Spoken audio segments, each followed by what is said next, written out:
Hello, and welcome back to Strategic Alternatives, an RBC Capital Markets podcast. I'm your host, Ralph Ibendahl, Global Head of Energy Transition and Co-Head of Power Utilities for Europe here at RBC Capital Markets. Ahead of our Energy Transition Conference later this month, we're exploring how the transition is evolving around the globe to help investors, corporates, and high-growth companies navigate 2026 and beyond. As we approach the halfway point of the year, the energy transition is unfolding against a far more complex backdrop, where policy uncertainty, geopolitical tension, and shifting market forces collide, with record investment and a rapidly evolving mix of technologies. In today's Outlook, we will focus on the hugely important power and infrastructure sector, and I'm delighted to be joined today by the leaders of our power utilities and infrastructure business from around the globe. Anthony Ayano is Vice Chair and Global Co-Head of the business based in the US. Rob Nicholson leads the Canadian Power Utilities and Infrastructure business, and Anthony Steinberg leads the respective team in Sydney, Australia. Anthony, Rob, Anthony, thank you very much for joining. Happy to be here. Thanks, Ralph. Anthony and Rob, you're in New York today, and you've just come off the Global Energy, Power and Infrastructure Conference that RBC is hosting there. What was the investor sentiment like, and can you share some of the key takeaways from the event? Well, great, Ralph. It's been an amazing event. We had well over 900 participants in the conference this year, over 130 participating companies, and over 150 different investor meetings. Total interactions well over 2,000. And despite all the uncertainty in the world, I would say that the conference couldn't have been more optimistic in the tone. It's a fascinating time, particularly for us on the power side, where it's the first time in decades we're actually seeing real growth. I would say the themes have changed radically over the last couple of years. And I would say it's still really all about energy transition, but the definition of transition has changed. I think gas has moved from being a transition fuel to being a permanent part of the transition, which is obviously hugely important. And now we're really talking about technology innovation, whether that's on the grid side or Rob just moderated a panel around nuclear, which was pretty exciting. I moderated a panel around data centers and how we're financing an integrated data center and energy center for first-time $3 billion financing. And it's just really been an amazing time, and I think clients are pretty excited. Would you agree with that, Rob? Yeah, look, I really do believe it is any and all at this point in time. I mean, we certainly heard that from the hyperscalers that were here. We heard that from the power companies that were here, as they're just frankly getting inundated. And we certainly see that in my jurisdiction in Canada. We've got RFPs pretty much all across the country where people are looking for more power. So I think it's a really exciting time. Just echoing Anthony's thoughts on the conference, it was well attended and I think a real opportunity for both investors and corporates to get together and share what they're experiencing. Be really curious to get your perspectives on the Iran war and the implication that has also for power markets. And maybe starting with you, Anthony, in Australia. What's the perspective down there at the moment, and where's the focus from investors? Thanks, Ralph. What we're seeing down here is just an increased level of interest in the Australian power market from global financial investors as well as strategic players. And it was interesting to say recently, Sembcorp, a Singaporean listed power company by one of Australia's largest integrated utilities. So we're certainly seeing increased demand through electrification. And the data center demand is very real down here in Australia. And that's really started to play out over the last couple of months with some very significant hyperscale contracts being signed up down in this market of a scale that we just haven't seen before. So we're seeing increased capital going into the transmission side and the grid piece. And then more broadly, on the supply side down in Australia, we've got a fleet of generation that's still largely coal-fired. The renewable build-out is taking a bit longer than expected, given the need to sort of up quite a diverse set of generators away from what was all sort of located in central points. So as a result of that, we got increased power prices, and that's a dynamic that the sophisticated global financial investors are quite focused on. It's super fascinating. I think everybody's talking about essentially the demand growth, electrification, and the investment that's needed. I think in Europe, that's the same, but I would say the Iran war has certainly had more of an impact here. I guess it's the sort of second energy crisis that we've had directly affecting Europe post-Ukraine. And I think certainly policymakers are thinking about how to try and soften the blow from higher power prices and higher energy prices. And that has some ramifications on policy decisions. Clearly, the growth is also there, and people are investing. But there's a question around affordability, i.e., how much can we realistically invest in the transition, given that actually energy prices and power prices are relatively high at the moment. I want to get a bit closer to the regional side, maybe starting in the US. Anthony, you sort of alluded to it already in terms of where the focus is at the moment, but I'd be curious to understand, where you see the strongest investment momentum. One is on the data center side, the speed to market is a huge driver, which is why we're seeing some of these bring your own generation plays, behind the meter plays, where people they're building renewables directly supplying load. They're building reciprocating engines with gas turbines and storage to meet load, et cetera. We need to continue to make this investment going forward. Part of the issue here is that people are blaming data centers for everything, but what's really happened is we haven't built any generation other than renewables. The power's become more intermittent. We've shut down coal plants. We've shut down nuclear plants. Luckily, we've stopped that trend, and we haven't really been building any new base load. So as demand has gone up just in general, that's caused prices to go up. And where before we had higher reserve margins, we're eating into that now. So we're going to have to build power, and it's not just data centers that are creating that reaction. So there's capital out there. We need to worry about affordability, but I do think it's still a pretty exciting time for investment in the U.S. Rob, maybe coming to Canada, again, we've talked about a bit of the themes, but I'm curious where you see strongest investment momentum in your market. I think we're a little different in Canada in the sense that our grid is 90+% green to begin with. So we are certainly looking at things like more renewables, more gas, but also two that are, I'll call it more on the leading edge right now, is storage. And right now, most of it has been in, I'll call it chemical storage, so silicon batteries. And of course, the nuclear file. So it's not insignificant. The largest province in Canada being Ontario has 40 to 50% of its electricity comes from nuclear power plants. We've been fortunate. We've never shut them down. The other aspect that I was really intrigued with the last couple of days was just the dollars that are going in to harden the grid. So there is an element of, I'll call it energy security, hardening the grid. There was an example that someone gave today where 10 years ago, their utility was spending about $400 million a year in CapEx, just regular way CapEx, and they're over $1 billion today on an annual basis. So this affordability issue is very real. It's not just on the generation side. It's really across the whole ecosystem, I'll call it, of electrical delivery. And I think it's really an interesting opportunity for investors because there are some great opportunities for them in the regulated business. And I would just sort of say this CapEx program doesn't seem like it's abating anytime soon. Yeah, Rob, that's a great point. We've done a tremendous job in hardening the grid.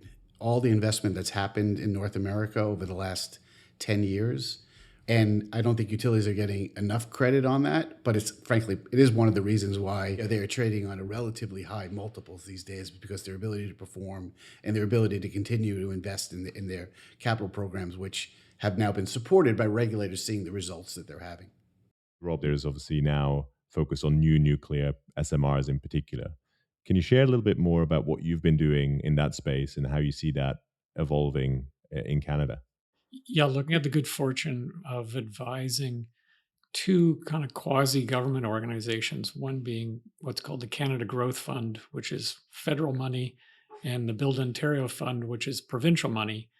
And they combined put $3 billion of equity capital, not debt capital, equity capital into a new SMR that the Ontario Power Generating Company is building in Darlington. And it is the first, I'll call it, Western world SMR that's being built. It will take years. Let's be perfectly clear. There's plans for 4 units to go in, and that'll take about a 9-year time frame and cost somewhere in the neighborhood of $22 billion. But it's real, and it's a real sea change, I would say, with our current federal government, who are very much on a build mode as opposed to really restricting things. I think we've seen that with the regulators, who are much more interested in figuring out how things can get done rather than being a limitation on what people can do. Anthony, I might come to you in Australia, and we've touched a little bit on data centers, but I know you've been very active in that space. Can you tell us a bit more about that? Thanks, Ralph. Anthony touched on the affordability issue of power. I think that's front of mind for people when they see the amount of demand that the data centers are going to take from the grid. On the other side of that, there's also the need when we think around sort of regionally attracting the data center, the hyperscale customers and players into the market. So it's that balancing act that we're seeing down here at the moment. From an investor perspective, there's a huge amount of capital needed, both to build out the hyperscale data centers, as well as the power and the grid connection. And what we are seeing is the large customers, the Microsofts of the world, are writing very large, significant contracts down here. That's helpful for the operators, the air trunks, and XDCs, who we're seeing signing these really large contracts that we just haven't seen before in this market. You touched on the grid in particular, maybe just to share from Europe. That's where the very big focus is. Yes, we're investing in generation, particularly renewables, because of course we don't have really a lot of gas domestically and need to import that. So the focus in Europe is very much on the renewable side. But when you look at where investment is being spent here, it actually goes more into the grid. There's been a bit of a shift away from generation and more in the grid to be able to catch up, because we've been front loading on renewables and we have some constraints in the system. One of the big deals that we were involved in is the 9.5 billion euro investment in TenneT Germany for 3 very large investors. This is just one of 4 German transmission system operators, and it's a primary investment to help fund the build out of the German grid to cope with the increase in renewables. When we think about nuclear, data centers, grids, renewables, BESS, Anthony, I might just come to you and be curious on your perspective, because I think all of that is also very relevant in the US, of course. Yeah, we're actually seeing a lot of innovation, right? And whether that's superconductors to help us enhance the grid, or what we're seeing on the SMR side. And we had 4 or 5 presenters here on the SMR side, which is really fascinating, because I think at this point, we've been talking about it being early innings for a long time, but I think we're actually in the 4th or 5th inning now, which is pretty fascinating. We're talking about companies that are looking to be revenue positive, before the end of this decade, which I would not have been forecasting a year ago. I want to shift gears a little bit and let's talk about capital. How are clients funding, this next wave of investment? What are you seeing in your markets in terms of the mix of, private infrastructure equity, private credit, structured capital, project finance? Yeah, well, all of our utility clients are out there with active ATM programs. We are seeing record debt issuance in the space as well, record leverage finance issuance. And then we obviously have the infrastructure capital, both the traditional infrastructure capital as well as the insurance pockets that are looking to do private investment into both existing assets as well as into new builds. So I think we'll continue to see that. We had a meeting today where we laid out all of the capital that we expect to be invested in P&U, and it frankly was less than one company in the tech space. Everything we're looking to do in this space, although it's large numbers, it's readily achievable, and it's just a small part of what's happening overall in the investment space. Rob, obviously Canadian pension funds are a very significant investor in broader infrastructure in particular.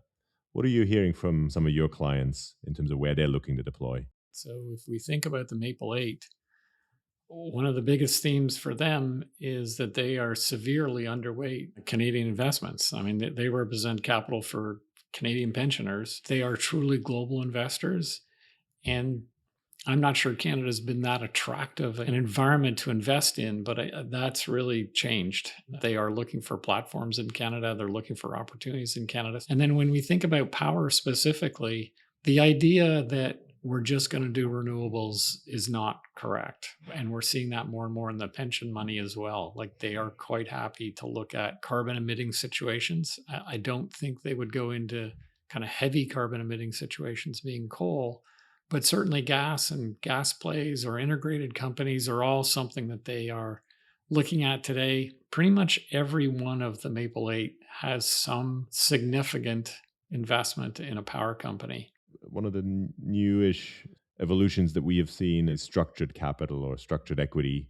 essentially the ability to deploy insurance capital into large scale projects, in particular infrastructure projects. In Europe, we've advised on 3 transactions that involved sort of structured capital, and the deployment has been of significant scale. So we're talking billions each in those transactions.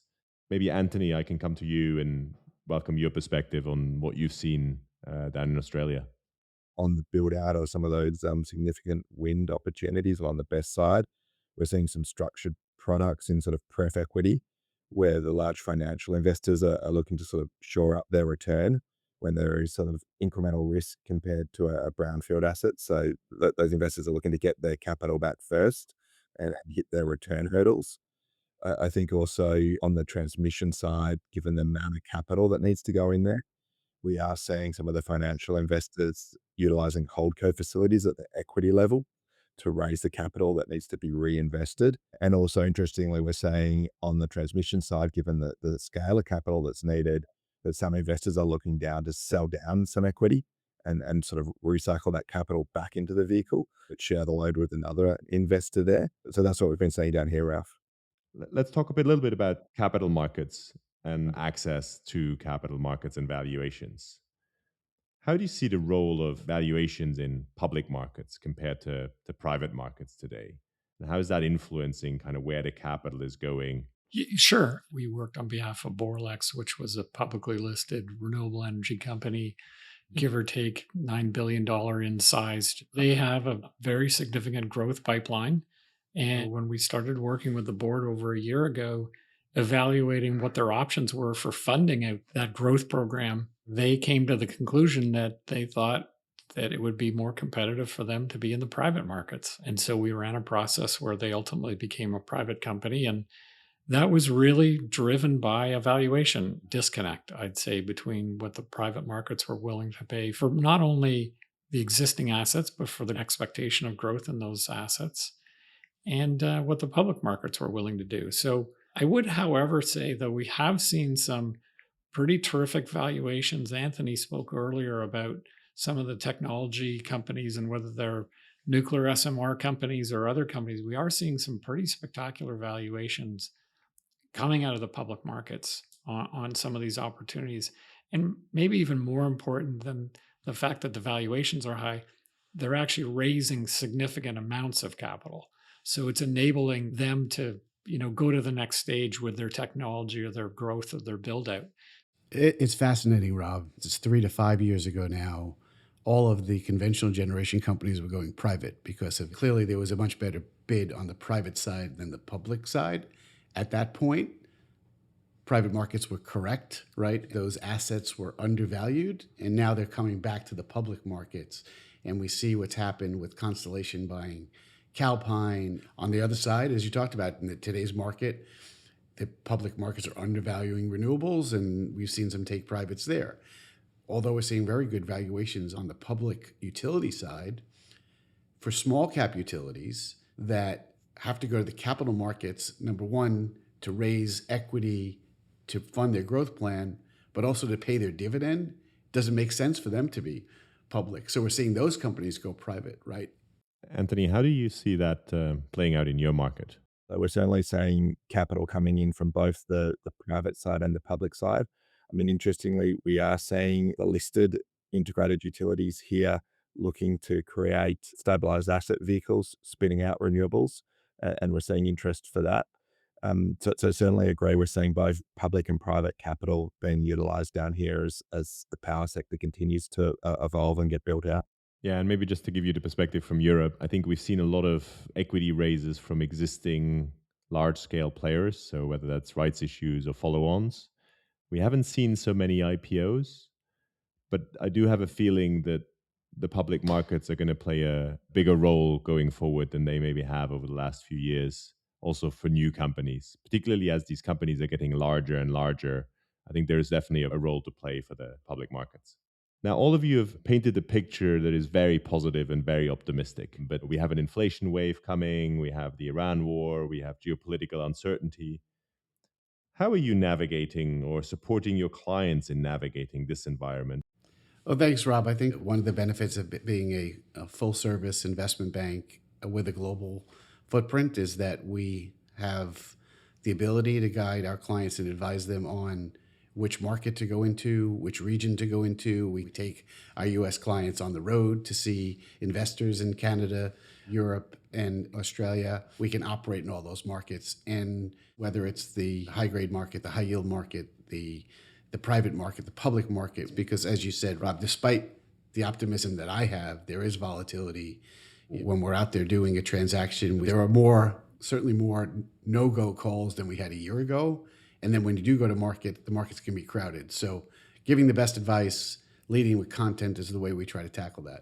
The reality is we have access which other people don't. And we use that access to help our clients either make introductions for them or frankly, just help them think about strategic advice. As Anthony highlighted, do I want to invest in this particular geography? Well, we're the ones that can actually give them a perspective on that. We obviously do transactions, but we are a relationship firm. And often in my career, we've had situations where we've given someone a piece of advice. They didn't necessarily take it, but a couple years later, it would come back and they would tell us, like, you were actually right and we weren't. So I think we're in for the long game. This is a long game business, and developing those relationships, I think, is very valuable. And I do think that helps us with our clients over the long term. The other thing that we do really well as a business is being able to sort of leverage the deep sector knowledge outside the power and utilities and investment space that's relevant to our clients. And we've definitely seen that over recent times with the strong coverage we've got and the relationships across the data center space, and being able to bring that to our power clients has been extremely helpful for them. Final question, maybe from my side. Outlook for the rest of the year and into 2027. How do you think things will evolve? When we look at what we're going to see towards the end of the year, into 27, into the future, given the opportunity set, given the need for more power, given the need for more data, the outcome is clearly up and to the right, but it's not going to be a straight line. It's going to be choppy. We're going to have to navigate it. And unfortunately, we have to get up and read the newspaper every morning to see if there's any surprises that are out there. But I think we'll do our best at RBC to help our clients navigate that. This is an environment that's supportive across the board, whether it's companies that have opportunities and whether it's capital that has the capability of being invested. We see that in the bond market. We see that in the equity markets. It really is a very interesting time. And I think our clients are going to be wildly successful, and hopefully we'll catch some of that. Yeah, I think it's hugely exciting. I look forward to working with all of you and delivering some innovative solutions to our clients. Thank you, Ralph.